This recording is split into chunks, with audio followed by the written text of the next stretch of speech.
BitBoy is missing. Where is BitBoy? Oh, I hope he's in a safe place. We're going to go through a couple of things today, friends.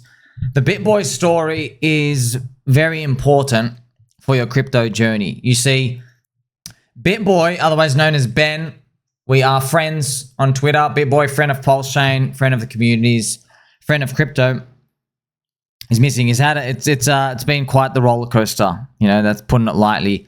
Now, friends, I know, just move the judgment and the moral things, put them aside for a second. We've got to look at this stuff so we can actually get, you know, some real substance out of here for you. Also, we're praying for him as well.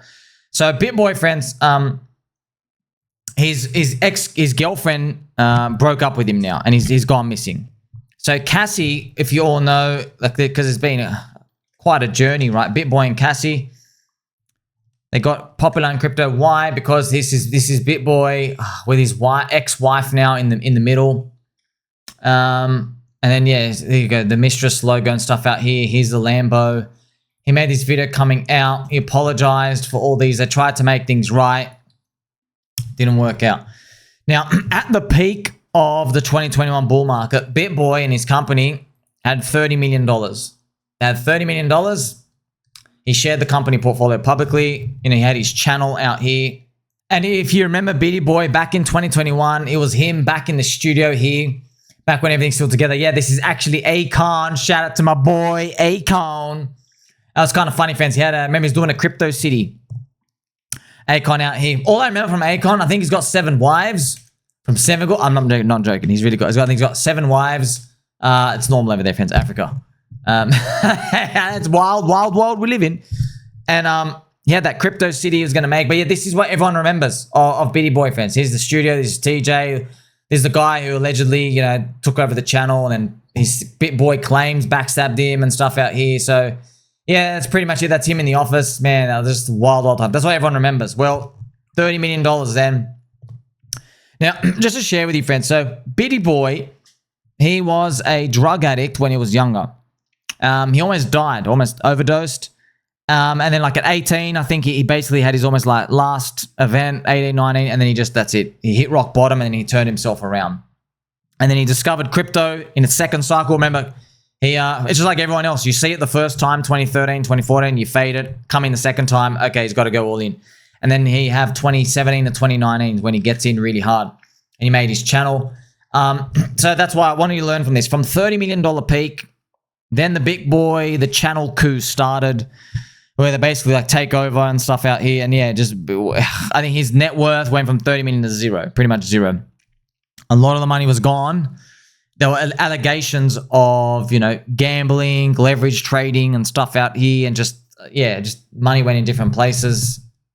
And then they had to get this stake sponsorship. I think they sponsored Drake. Remember, another online gambling thing out here.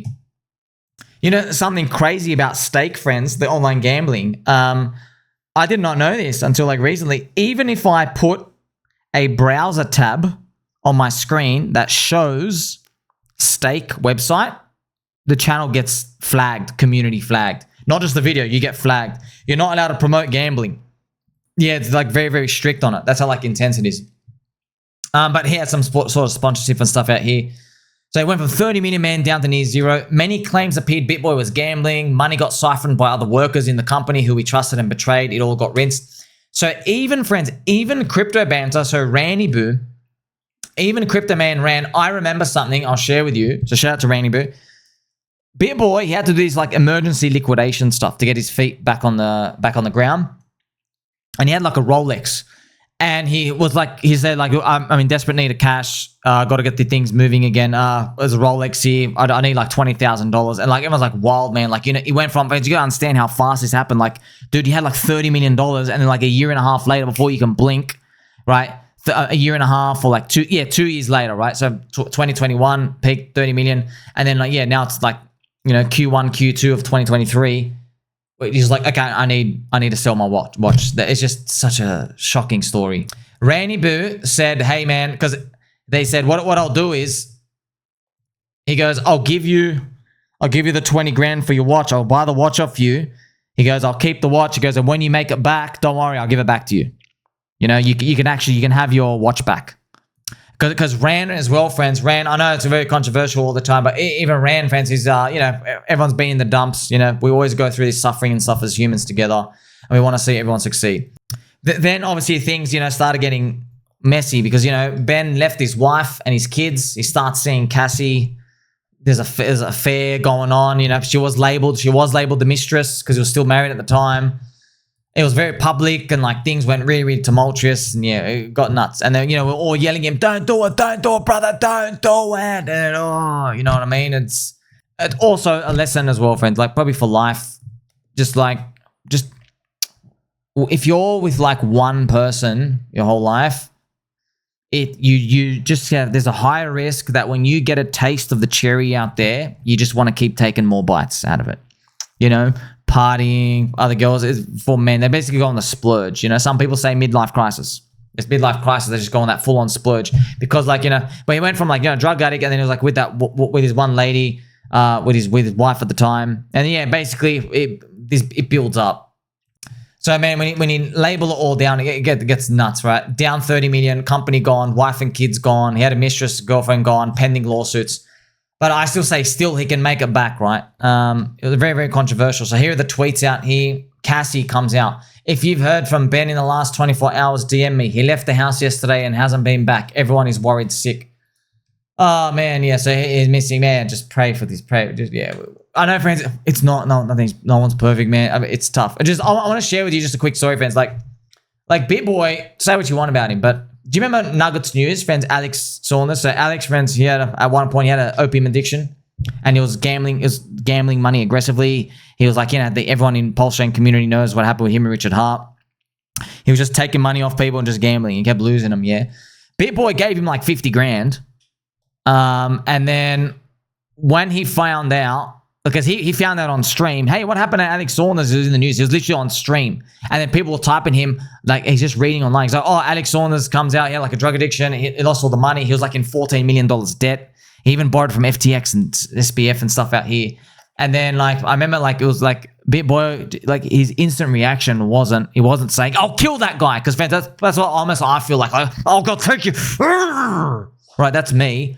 His first reaction, his heart sad. He had sadness. He had empathy. And he was like, you know what? I don't want the money.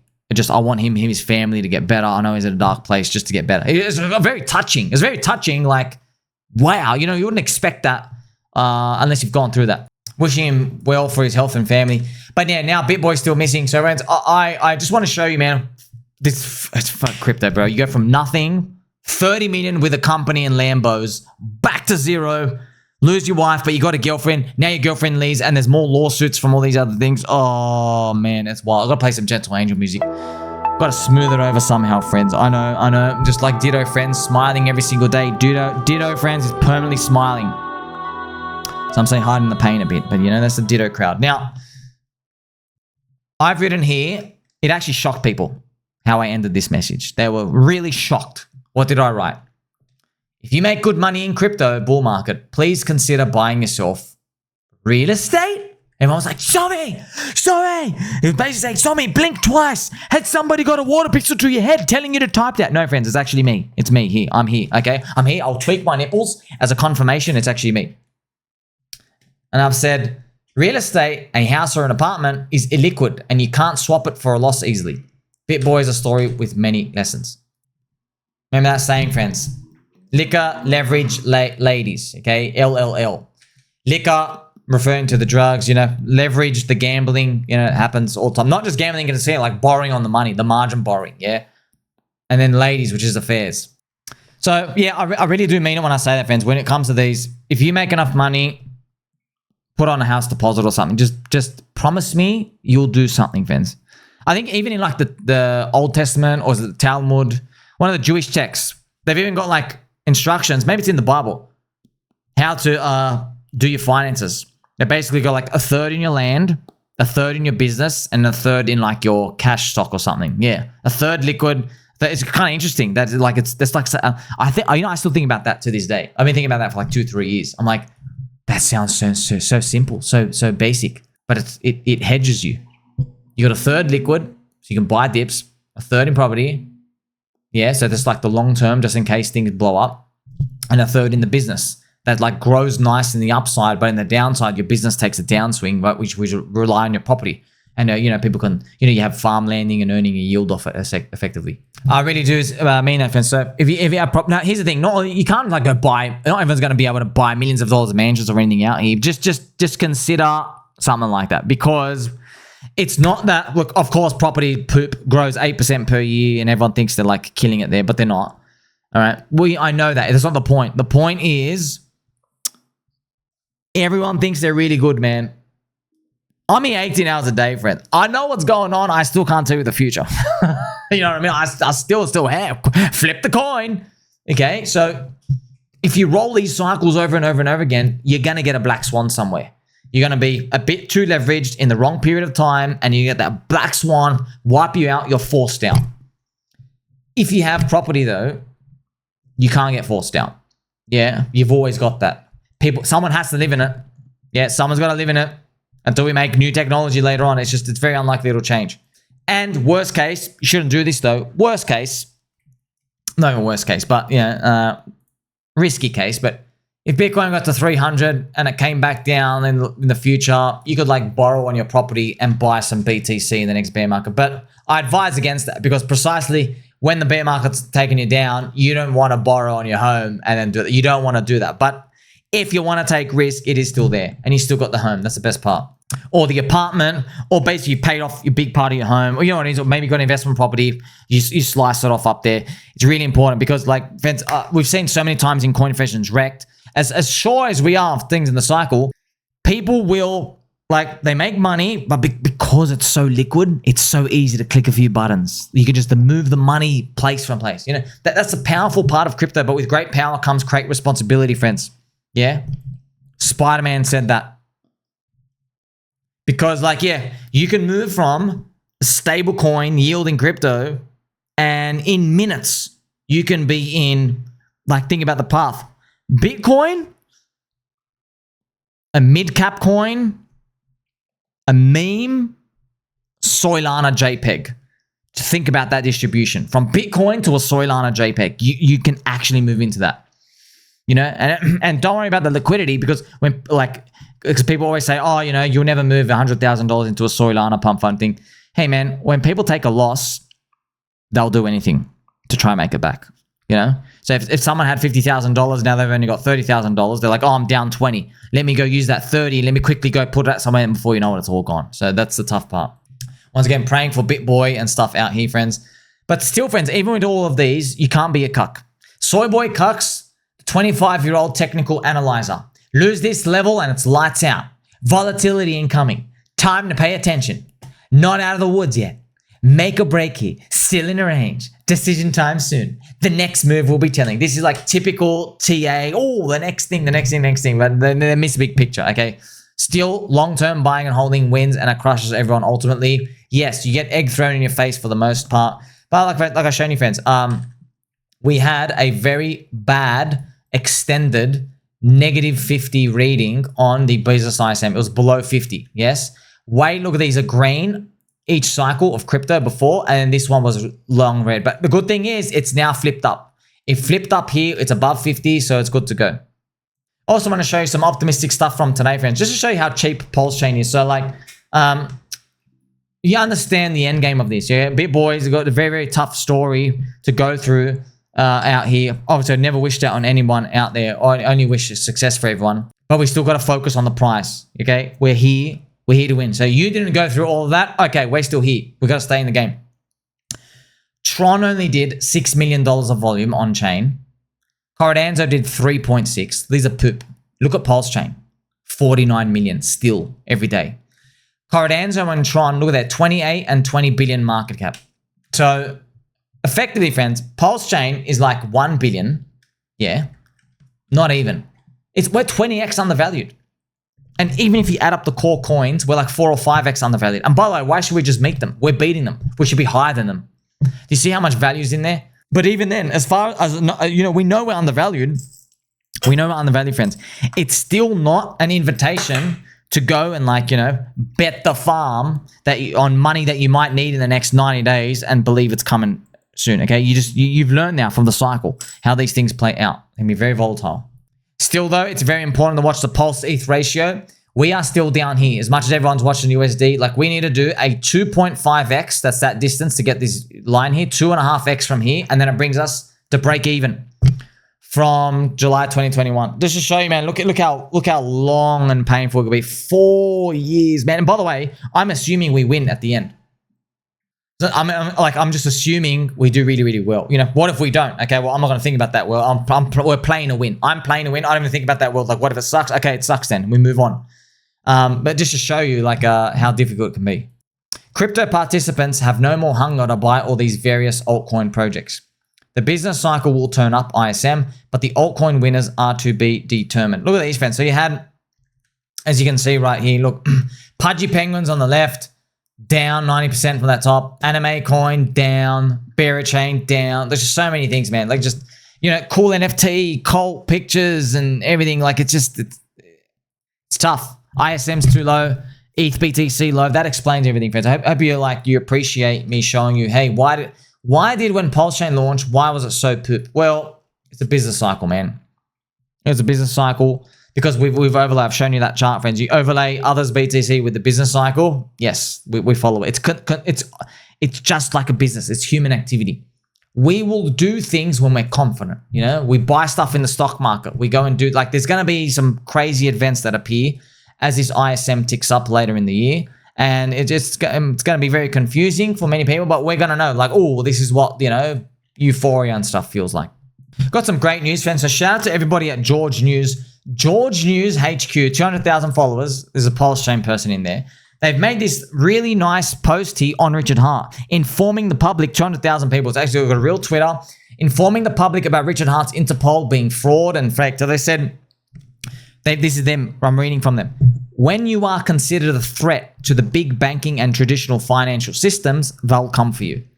Kim.com, Roger Ver, Pavel Durov, okay, that's the Telegram founder. You know, Roger Ver, Bitcoin Cash, Kim.com, we all know him. To name a few, all know what it's like to go against the grain. They're still paying a price for their stand against the norm.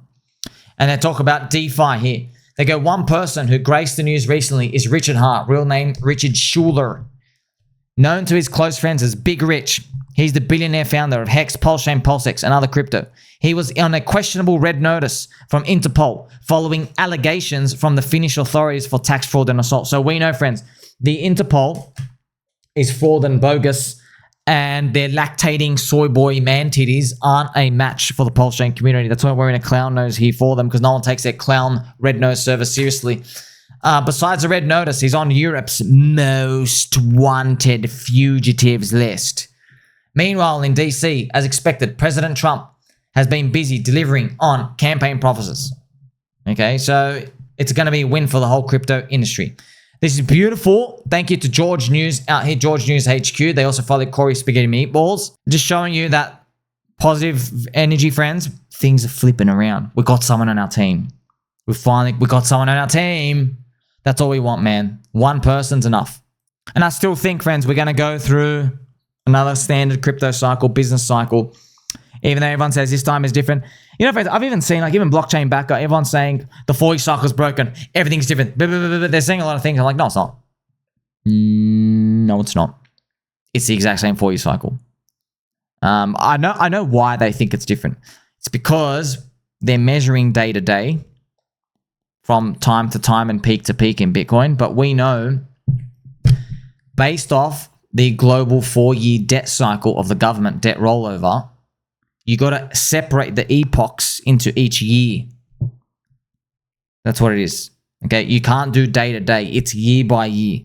That's how the governments, and they're rolling over these 1-year bond stuff doing. It's actually 4-year bond stuff, but you see what I mean? They're separated by year. So last year was the money printing year that they stimulate this stuff.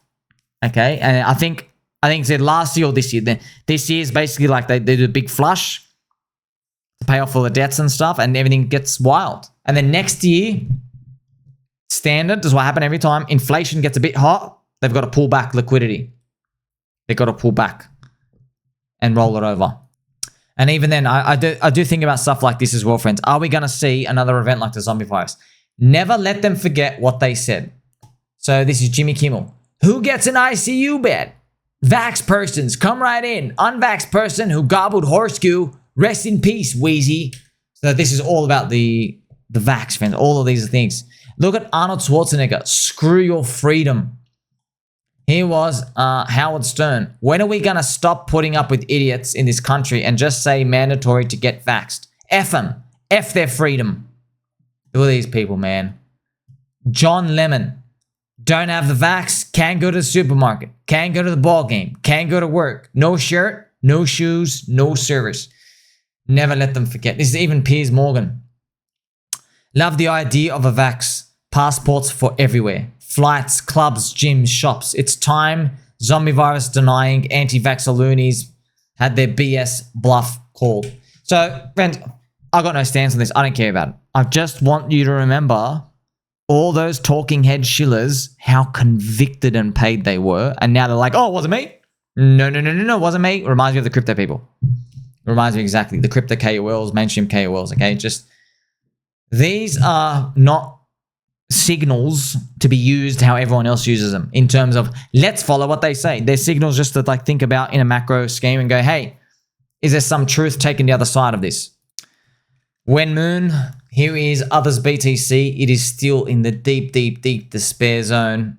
Let's see what happens. If we repeat 2017, wave 1 in June peak, and then wave 2 somewhere December, January next year. We'll see what happens, friends. I'm still hoping it's a good result for BitBoy. Hope you learned that lesson, friends. I'm telling you. I know, friends. Look, with me, I don't know what I'm going to do with anything, but I've just...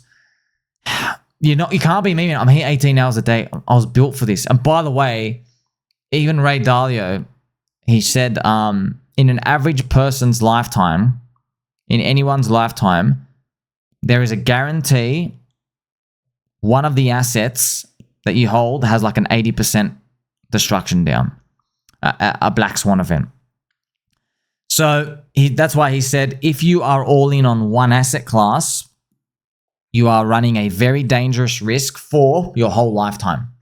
Yeah, because even crypto, at some point later on, I'm hoping, like 20, 30 years, at some point, it will have a very long, vicious bear market somewhere where it's like, or like an unforeseen drop. Like maybe the drops of Bitcoin get lower and lower and lower. Let's say this one, it drops 75%. Next bear market drops 70%. And the bear market after that drops 65%. And then the bear market after that drops 83. You know what I mean? Like I'm telling you, that might be a big wipeout and just like do a lot of damage. And if you're all in on one asset, that's pretty much what happens. I don't think we have anything to worry about this one, but just think about from BitBoy 0, 30 million, back down, volatile swing trends. Yes. Hopefully though, we can start to celebrate when the numbers pump. Like, subscribe, bell button, all. Catch you soon.